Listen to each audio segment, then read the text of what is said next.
Hi, my name is Tony, and today I'm going to show you how to make watermelon popsicles. We're starting with a personal sized watermelon, and I wanted to show you a couple things like this yellow field spot. That's a sign of a good watermelon.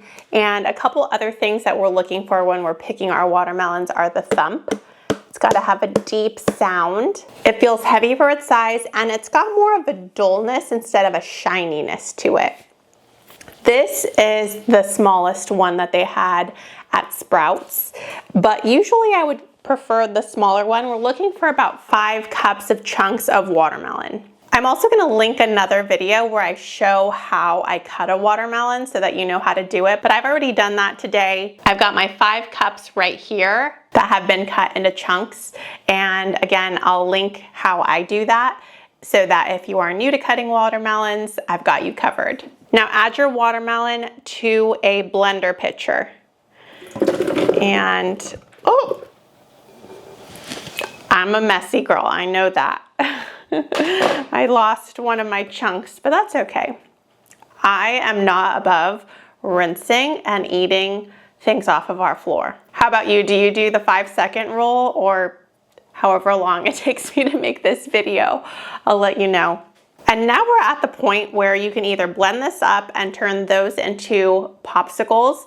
I like it like that because I grew up in a Mexican-American neighborhood and they used to sell paletas, which are water-based popsicles. They also have milk-based, but I ate the water ones, and their watermelon version tasted very similar to simply blended up watermelon in popsicle molds, and it brings me home. It's comfort food to me, and it's really good as it is. But today we're going to dress ours up just a little bit with a few optional ingredients. I have the printable recipe down below so you can see the things that I say are optional. One of them is going to be a lime, and you can either do half of the lime or a full lime and simply juice it directly in there. You can use a lemon squeezer or your hands.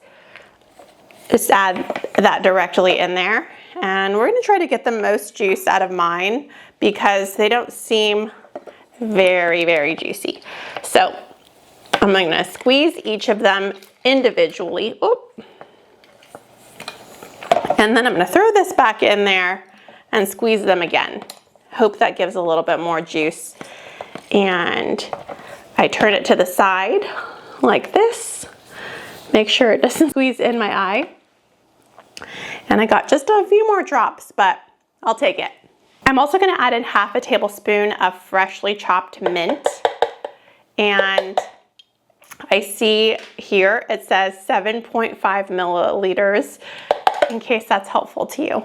And then I also wanted to give you the option, if your watermelon isn't sweet and it's not ripe enough, you can also add in a couple drops of sweetener. I'm going to taste mine first. That's another option, is blend it up, give it a taste, and see if it needs a little bit more sweetener for a popsicle. Now we're going to blend it on high until it looks blended, smooth, and totally pureed and totally liquefied.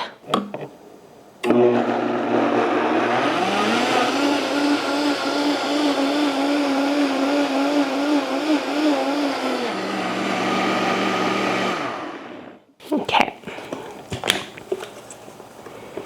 And try not to make a mess.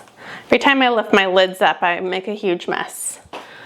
Trying to learn from my mistakes.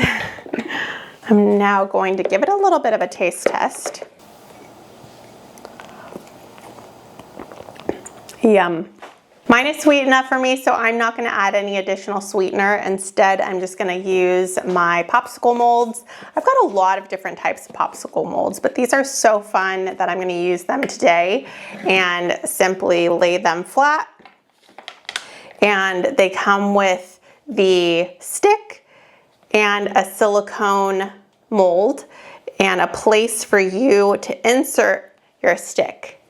And I just think that these are so fun. I'll link the ones that I bought down below in case you're interested in checking them out.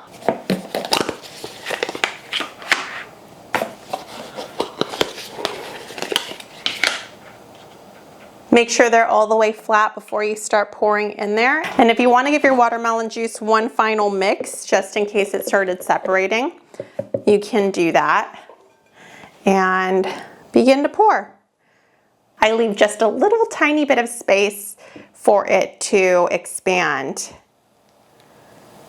I think I'm gonna have a lot extra, which is no problem for us. I might just drink it as a beverage. I have a drink like this on Plant-Based on a Budget, and it's so refreshing served over ice. So if you have some left over, like I do, you can either use different molds. I have other molds I could use. I also have these fun push pops and some smaller ones like that are about this size. But I think I'm gonna drink mine today because it looks so refreshing and it's really warm here in Sacramento. I'm going to put the lid on them, on each of them. And what I really like about these molds is that they're stackable, so they don't take up a lot of space in the freezer. Our freezer is kind of tight as it is. As you can imagine, I freeze a lot of food. I make a lot of food for work, and therefore we have a lot in the freezer.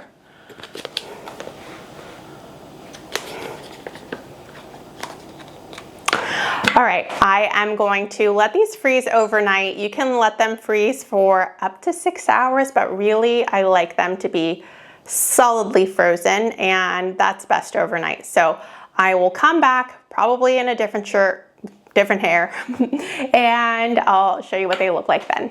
All right, I'm back. I let these freeze overnight. Actually, I did 2 days, but all you really need is overnight. And they look like they're pretty good. This is what they look like.